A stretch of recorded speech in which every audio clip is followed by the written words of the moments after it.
और दुनिया में उत्तराखंड का नाम रोशन करने में आप सभी ने जो योगदान दिया है वो बहुत प्रेरणादायक है। निश्चित रूप से आपकी इस मेहनत से, आपकी लगन से, आपने जो पहचान बनाई, आपने जो विशिष्टता प्राप्त की, आपने जो अनुभव प्राप्त किया, वो हमारे लिए भी प्रेरणादायक है। आप सभी के अनुभव न केवल हमारी सरकार के लिए बल्कि प्रत्येक उत्तराखंडी के लिए एक पाथे का काम करेंगे, एक मार्गदर्शन का काम करेंगे। इस सम्मेलन के माध्यम से हम विकसित एवं आत्मनिर्भर उत्तराखंड बनाने की हमारी यात्रा में आप सभी के सहयोग के आकांक्षी हैं। क्योंकि मैं जब देश के विभिन्न स्थानों पर गया और दुनिया के भी कुछ स्थानों पर गया तो वहाँ पर लोगों ने अपने बहुत अच्छे अच्छे सुझाव हमारे सामने दिए, बहुत सारे उनके विचार हमारे सामने आए। तो हमारे मन में आया कि क्यों ना एक दिन पूरे वर्ष में आप सब लोगों का एक सम्मेलन आयोजित किया जाए। पहले हमने देश भर के रहने वाले लोगों का आयोजन किया, उसके बाद हम पिछले साल से जब से आपसे संपर्क कर रहे थे तब से हम सोच रहे थे कि आप सब लोगों को भी जरूर यहाँ बुलाएं, लेकिन हम ये सोच रहे थे कि भाई वो समय कौन सा ठीक होगा जिसमें आपको भी असुविधा न हो, आपकी सुविधा भी बन जाए। तो हमारे देश के प्रधानमंत्री जी लगातार अंतर्राष्ट्रीय भारतीय सम्मेलन करते हैं, इस बार उड़ीसा में हो रहा था, तो हमने कहा कि उस सम्मेलन में अधिकांश लोग आएंगे और उसके आसपास ही हम सम्मेलन की तिथि रखें। उसी के लिहाज से हमने ये सम्मेलन आयोजित किया। और निश्चित रूप से मुझे लगता है कि जैसे अभी हमारी मुख्य सचिव यहाँ से बता रही थी आप सब लोगों को कि बहुत सारे लोग आज जो हमने अपेक्षा की है, जो हमारी आकांक्षा है राज्य को आगे बढ़ाने में, आपके विचार, आपका अनुभव, वो हमको मिलना प्रारंभ हो गया है। क्योंकि भाइयों बहनों, उत्तराखंड की संस्कृति अपने आप में विशिष्ट है। हमारे यहाँ के लोगों की भाषा, व्यवहार में एक अलग ही अपनत्व की भावना होती है जो हम सभी लोगों को एक दूसरे से जोड़कर रखती है। चाहे हम दुनिया में कहीं भी रहते हैं तो निश्चित रूप से हम अलग रूप से सीधे सच्चे परिश्रम करने वाले मेहनती लोगों के रूप में हमारी एक पहचान होती है और हर एक व्यक्ति हम लोगों पर भरोसा भी करता है कि अच्छे भी होंगे, सच्चे भी होंगे और ईमानदार भी होंगे और काम के भी पक्के होंगे और कमिटमेंट के भी पक्के होंगे।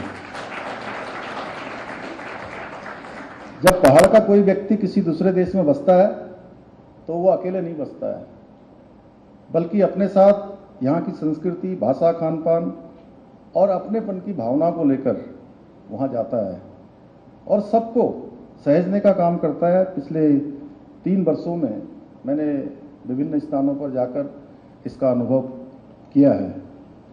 मैंने उस दौरान जहाँ भी मैं देश में गया, मैंने सबका अपनापन देखा, उनकी सरलता देखी और ये महसूस किया कि भले ही वो लोग उत्तराखंड से दूर हैं लेकिन वो अपनी मिट्टी से जुड़े हुए हैं, उनके भीतर उत्तराखंड बसा हुआ है। और मैं ये कहना भी चाहता हूँ आप सबसे कि मिट्टी होती है जो सबको पैदा करती है, सबको अवसर देती है उगने का, खिलने का, बढ़ने का, और जो अपनी मिट्टी से कट जाता है यानी मिट्टी से थोड़ा दूर चला जाता है तो कहीं ना कहीं वो कमज़ोर हो जाता है।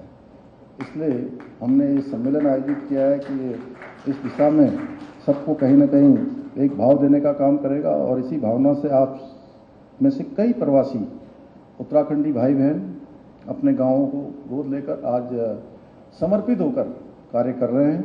वो अत्यंत ही प्रेरणादायक है और सराहनीय है। आज मैं इस मंच से अपने गाँव को गोद लेकर उसे विकसित बना रहे शैलेश उप्रेती जी आए हैं। शैलेश जी अभी नहीं। शैलेश उप्रेती जी, नीतू अधिकारी जी, देव रतूड़ी जी, विनोद जैथुरी जी, गिरीश पंत जी, डॉक्टर ए के काला जी, बीपी अंथवाल जी, एमपी भट्ट जी, डॉक्टर वीरेंद्र रावत जी, प्रदीप सती जी और हिमानी शिवपुरी जी का विशेष रूप से मैं धन्यवाद करना चाहूँगा। और एक पहल हमने जो शुरू की है उसको आप सब लोगों ने आगे बढ़ाने का काम किया है। ये मैंने कुछ नाम लिए हैं, लेकिन अभी सुधांशु जी हमारे प्रिंसिपल सेक्रेटरी साहब बता रहे थे मुझे कि ऐसे हमारे पास कितने, सुधांशु जी कितने हैं? 25 से 30 नाम अभी तक इनके पास आ गए हैं और ये संख्या लगातार बढ़ रही है।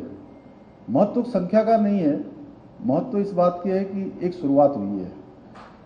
मैं आप सभी को विश्वास दिलाता हूं कि आपके इन सराहनीय प्रयासों में हमारी सरकार हर संभव प्रयास करेगी, क्योंकि पिछली बार जब हम भारतीय जो देश के अंदर रहने वाले हमारे प्रवासियों का सम्मेलन कर रहे थे तो बहुत सारे लोग आए थे कि हम कैसे अपने गाँव को गोद ले सकते हैं, इसकी क्या प्रक्रिया होगी। तो उसके लिए पूरा का पूरा एक हम लोगों ने वो बना दिया है और एक पूरा सेल भी गठित कर रहे हैं, प्रवासी प्रकोष्ठ भी हम गठित करने जा रहे हैं, उसकी भी हमारी सारी तैयारियां चल रही हैं। भाइयों बहनों, आप सभी लोग जानते हैं कि हमारे देश के यशस्वी प्रधानमंत्री आदरणीय नरेंद्र मोदी जी ने वर्ष 2047 तक भारत को विकसित भारत बनाने का संकल्प लिया है और इस महान संकल्प को लेकर आज हर एक देशवासी और हर एक भारतीय जो विदेशों में भी रहते हैं वो इस संकल्प की पूर्ति के लिए काम कर रहे हैं और भारत को एक विकसित राष्ट्र बनाने के लिए उस संकल्प को पूरा करने में उत्तराखंड भी अपनी महत्वपूर्ण भूमिका निभा रहा है। आज प्रधानमंत्री जी के मार्गदर्शन में और मुझे आप सबको बताते हुए ये खुशी भी हो रही है कि प्रधानमंत्री जी के हृदय में उत्तराखंड बसता है और सच में हर एक उत्तराखंड वासी के हृदय में भी हमारे प्रधानमंत्री जी रहते हैं और हम जितनी भी अपनी समस्याएं हैं, हमारे लिए जो होने वाले काम हैं, उसके लिए जब भी प्रधानमंत्री जी के पास गए हैं उन्होंने कभी भी हमें निराश नहीं किया है। उसका परिणाम है कि आज हर क्षेत्र में उत्तराखंड तेजी से प्रगति कर रहा है, चाहे आप रेलवे का क्षेत्र लीजिए, आज चाहे हवाई कनेक्टिविटी का क्षेत्र लीजिए, सड़कों का क्षेत्र लीजिए। आप बहुत सारे लोग हो सकता है डायरेक्ट देहरादून ना आए हों आप में से, अगर दिल्ली से बाई रोड भी आए होंगे तो आने वाले समय में जो एक्सप्रेस वे यहाँ बन रहा है और कुछ ही महीनों में उसका काम पूरा हो जाएगा तो दिल्ली से देहरादून की दूरी मात्र 2.5 घंटे में पूरी हो जाएगी। आप समझिए, ऐसे ही पूरा यहाँ से लेकर चाहे चारधाम ऑल वेदर रोडें हों, चाहे हमारा आदि कैलाश तक जाने वाला मार्ग हो, सारा मार्ग तेजी से बन रहा है। पूरे कुमाऊं, गढ़वाल, मैदान, पहाड़, इसकी कनेक्टिविटी को जोड़ने का काम हो। आज हमारे राज्य में हमारा राज्य 13 जिलों का राज्य है प्रशासनिक व्यवस्था के आधार पर। 13 जिलों के राज्य में 2 एम्स, एक ऋषिकेश में चल रहा है और दूसरा एम्स हमारा यहीं उधम सिंह नगर में तेजी से बन रहा है। एम्स का सैटेलाइट सेंटर, एम्स की सारी सुविधाएं उसमें हैं। तो इस प्रकार से बहुत सारे काम जो वर्षों से रुके हुए थे, ऋषिकेश कर्णप्रयाग रेल लाइन में कल ही वहाँ गया था देखने के लिए, तेजी से काम चल रहा है। 125 किलोमीटर की रेल लाइन जिसमें से 104 किलोमीटर केवल सुरंग पर जा रही है। भारत की पहली रेल है जो इतने पहाड़ों के बीच में से गुजर के अपना मार्ग प्रशस्त करेगी।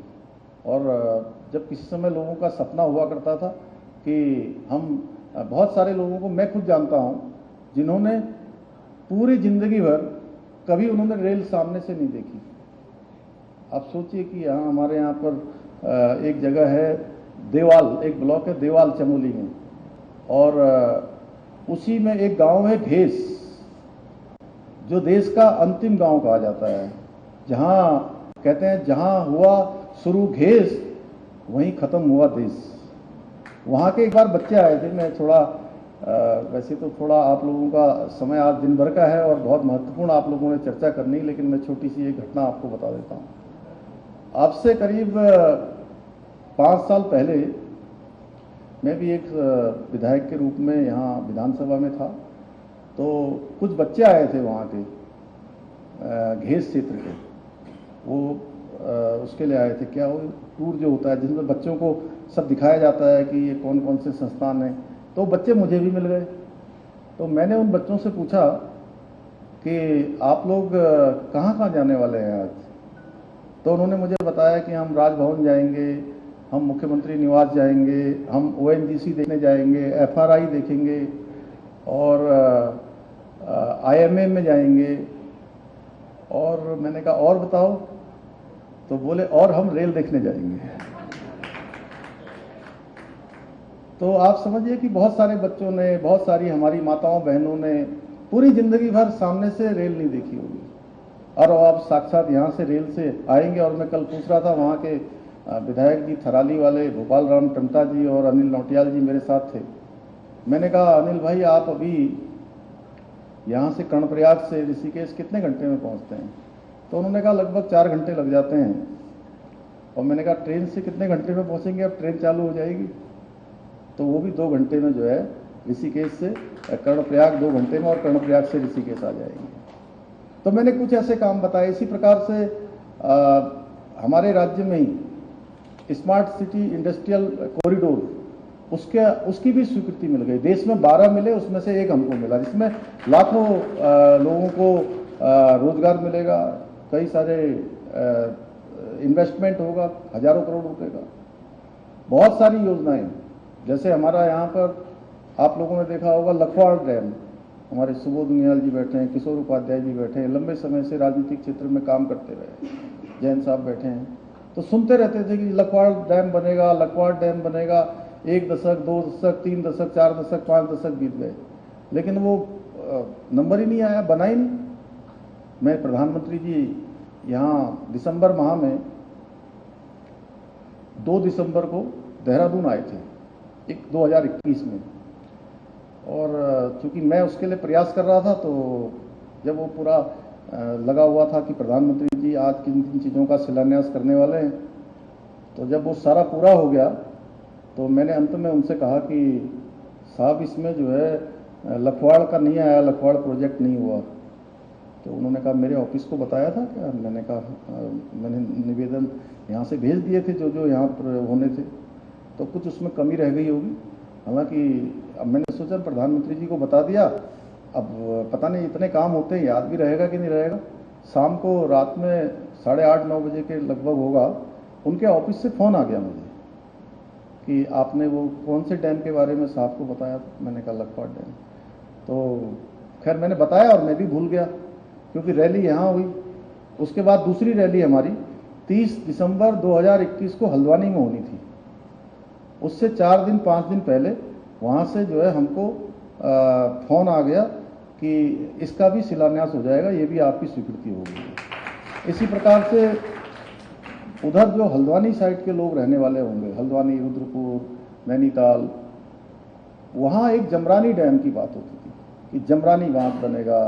मैं बहुत छोटा था, क्योंकि वहीं खटीमा में मैं पढ़ा लिखा, थोड़ा बड़ा हुआ, तो कि 5 साल, पता नहीं कितने सालों से छोटे छोटे थे, 4 साल के, 5 साल के। अभी मैं सुबोध उनियाल जी बैठे हैं, ये मेरे साथी गए थे अभी उस दिन, जब हम लोग उसका कुछ लोगों को जो राहत राशि जो प्रभावित हो रहे थे बांध से, उनको कंपनसेशन बांटना था। तो सुनते आ रहे थे कि जमरानी बांध बनेगा, तराई भावर की पानी की समस्या समाप्त होगी, लोगों को पीने के लिए पानी मिलेगा, लोगों को जो है खेत में सिंचाई के लिए पानी मिलेगा। अटका रहा, कभी नहीं हुआ। 5 दशक, 6 दशक पूरे हो गए। बंशीधर भगत जी हमारे वहाँ के अब 75 साल से भी ज़्यादा के हो गए। वो सुनते सुनते कह रहे थे, मैं छोटा छोटा था। तो वो डैम भी माननीय प्रधानमंत्री मोदी जी के समय में वो भी हमको स्वीकृति हो गया है। देहरादून में सौंग डैम, जो पता नहीं बहुत सालों से हो रहा था, सौंग डैम बने, सौंग डैम बने, यहाँ पर पानी की समस्या का समाधान हो, और अगले आने वाले 50 सालों तक यहाँ पर पानी की समस्या न हो। तो वो सौंग डैम भी हमारा स्वीकृत हो गया। ऐसे कितनी परियोजनाएं मैं आपको गिनाऊं। मैं केवल इसलिए बता रहा हूँ कि जो मैंने कहा कि प्रधानमंत्री मोदी जी के दिल में उत्तराखंड बसता है, इसीलिए उत्तराखंड वासियों के दिल में भी मोदी जी बसते हैं, तो वो देश में हो चाहे विदेश में हो। तो ऐसे बहुत सारे काम आज शिक्षा के क्षेत्र में, स्वास्थ्य के क्षेत्र में, कनेक्टिविटी, पेयजल, बहुत सारे क्षेत्रों में, इंफ्रास्ट्रक्चर को तेजी से हमको मजबूती मिल रही है, तेजी से काम हो रहा है। चाहे आज गांव हो, शहर हो, सभी जगह सड़कें बनाई जा रही हैं। आपने खुद देखा कि अभी कितने गुना यहाँ पर आपके सामने एक छोटी सी वीडियो फिल्म थी। ये सारी फिल्म वास्तविक है, कोई ऐसा नहीं है कि कोई जो है सारी चीज़ें जो है एक एक चीज़ जो है उसमें पूरे उसके आधार पर बनाई गई है, जो काम धरातल पर उतर रहे हैं। इसके साथ ही देहरादून का जो हवाई अड्डा है हमारा, सच में आप लोग अगर कई सालों बाद यहाँ आए होंगे तो आप लोगों ने देखा होगा कि हवाई अड्डा जो है, क्यों अनीता जी कैसा लगा आपको? मैं एक दिन, अब मैं नाम ही बता देता हूँ, राजीव प्रताप रूडी जी जो पायलट हैं और सांसद हैं, कई बार से मंत्री रहे हैं भारत सरकार के, तो वो किसी काम से यहाँ आए थे तो मुझे भी मिलने आ गए। तो आते ही मुझे बोले सबसे पहले आपको बहुत बधाई भाई, बोले ऐसा एयरपोर्ट तो हमारा पटना का नहीं है जैसा यहाँ बना है। और इस तरह से बहुत सारे काम हमारे, चाहे आज चार धाम हो, चाहे आज मानसखंड मंदिरमाला मिशन हो, सब पर समेकित रूप से काम हो रहा है। हर जिले में मेडिकल कॉलेज बनने का काम हम लोगों ने प्रारंभ किया हुआ है। 20 नए मॉडल कॉलेज राज्य के अंदर डिग्री कॉलेज बनाए जा रहे हैं। मुझे आपको बताते हुए खुशी हो रही है कि आज उत्तराखंड भारत का पहला ऐसा राज्य बन चुका है जहां हेली एम्बुलेंस सेवा की शुरुआत हो गई है, यहाँ शुरू हो गई है।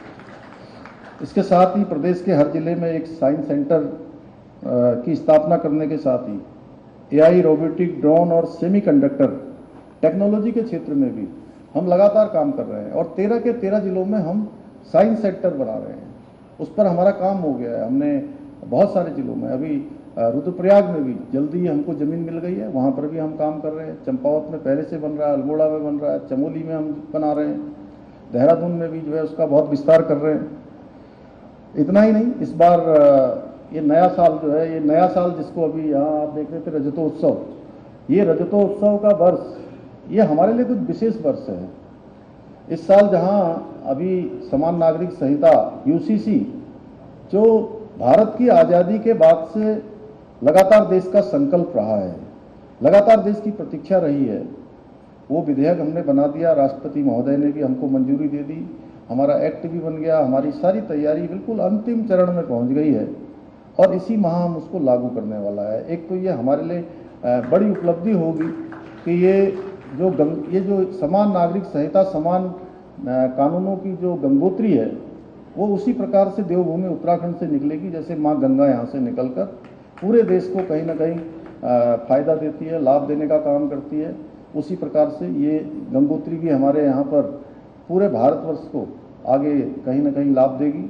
इसी तरह से इस वर्ष 2025 हमारे लिए देवभूमि उत्तराखंड खेल भूमि के रूप में भी अपनी पहचान स्थापित करे। उसके लिए 38वें राष्ट्रीय खेलों की मेजबानी भी उत्तराखंड को मिली है और उसके लिए हमने सारी अपनी तैयारियां पूरी कर ली हैं और हम पूरी तरह से तैयार हैं। इसी माह 28 जनवरी को आदरणीय प्रधानमंत्री श्री नरेंद्र मोदी जी के हाथों से इस प्रतियोगिता का, इस राष्ट्रीय खेल के उद्घाटन होगा। भाइयों बहनों, इसके साथ ही हमारी सरकार ने प्रदेश से पलायन जैसी बड़ी समस्या के समाधान हेतु भी हम उसके लिए भी बहुत काम कर रहे हैं। पिछले सालों में एक बड़ा आंकड़ा है, शायद नेगी जी यहाँ पर नहीं होंगे, हमारे पलायन आयोग के हमारे उपाध्यक्ष हैं, कितने हजार हो गए नेगी जी? आप कितने, आपके आंकड़ों में आ रहा था उस दिन? अच्छा, एक बड़ी संख्या लोग वापस आए हैं यहाँ पर और कहीं नेगी जी का भी होगा तो एक लगवा दीजिएगा मैडम, अगर समय होगा तो थोड़ा नेगी जी भी कुछ बोल देंगे, बता देंगे कैसे कैसे लोग देश के अंदर से वापस अपने घरों को आए हैं और अपने घरों में अपना रोजगार और स्वरोजगार दोनों को बढ़ा रहे हैं। हमने इसके लिए औद्योगिक नीति है, लॉजिस्टिक नीति है, स्टार्टअप नीति है, निर्यात नीति, एमएसएमई की पॉलिसी सहित अनेक नीतियां हमने बनाकर पिछले वर्ष जब हम यहाँ पर निवेश सम्मेलन, इन्वेस्टर समिट हमने आयोजित किया था, तो पूरे देश और दुनिया के बहुत सारे देशों से भी लोग आए थे, जिसमें 3,54,000 करोड़ के हमारे साथ लोगों ने एमओयू किए हैं और उस पर केवल एमओयू नहीं किए, अब वो सब ग्राउंडिंग पर भी हमारा तेजी से काम चल रहा है। और इसके पीछे हमारा हेतु था कि जब हमारे गुप्ता जी बैठे, पंकज जी पीछे, इनको भी बुलाया था उससे पहले कि आप बताइए हमको क्या क्या करना चाहिए, कैसे कैसे हमको अपनी जो पॉलिसी चल रही है उन पॉलिसीज में कैसे हमको उनको थोड़ा और अच्छा बनाना है, किसी में कोई सुधार करना है या कोई रिलैक्सेशन देना है, सारी बातें करी। क्योंकि उसके पीछे हमारा हेतु था कि उत्तराखंड के अंदर लोग आए और निवेश करें और साथ ही साथ यहाँ अपना रोजगार, अपना उद्योग लगाएं, अपना निवेश करें, लेकिन साथ में उत्तराखंड में रोजगार का भी सृजन करें। वहीं इसके साथ ही हमने होम स्टे योजना, इसमें आज बहुत तेजी से हमारा राज्य आगे बढ़ रहा है और पूरे देश भर से आने वाले लोग आज होम स्टे को बहुत प्राथमिकता दे रहे हैं, क्योंकि उनको लगता है कि ये होम स्टे उनके घर जैसा एक घर उनको उत्तराखंड में मिल रहा है। बहुत सस्ता घर का बना हुआ खाना, उत्तराखंड का कल्चर, अपनापन, वह सब जो है आज होम स्टे में मिल रहा है। अभी मैं रुद्रप्रयाग जनपद के ऊखीमठ तहसील के सारी गांव गया था और मैं रात को वहीं रहा था।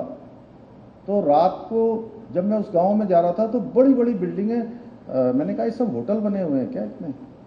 तो मुझे बताया गया कि वहां पर 50 से ज़्यादा होम स्टे हो गए हैं। कई हजारों लोग, जो लोग देवरिया ताल उसके बगल में एक बहुत सुंदर स्थान है, उस स्थान के दर्शन करने आते हैं, ट्रैक करते हैं, उस गांव में निवास करते हैं। लखपति दीदी योजना जो हमारे प्रधानमंत्री जी ने चलाई, हम उसको उत्तराखंड में तेजी से आगे बढ़ा रहे हैं। और आप सभी जानते हैं हमारी माताओं बहनों की स्थिति यहाँ पर बहुत चुनौतीपूर्ण होती है, उनका जीवन बहुत कठिन होता है।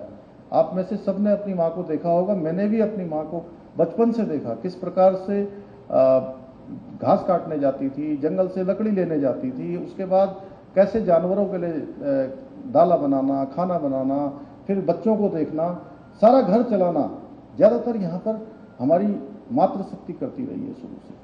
तो हमने उसके लिए लखपति दीदी योजना में काम किया और 1 लाख बहनें हमारी उत्तराखंड की अभी लखपति दीदी बन गई हैं, यानी कि लखपति हो गई हैं।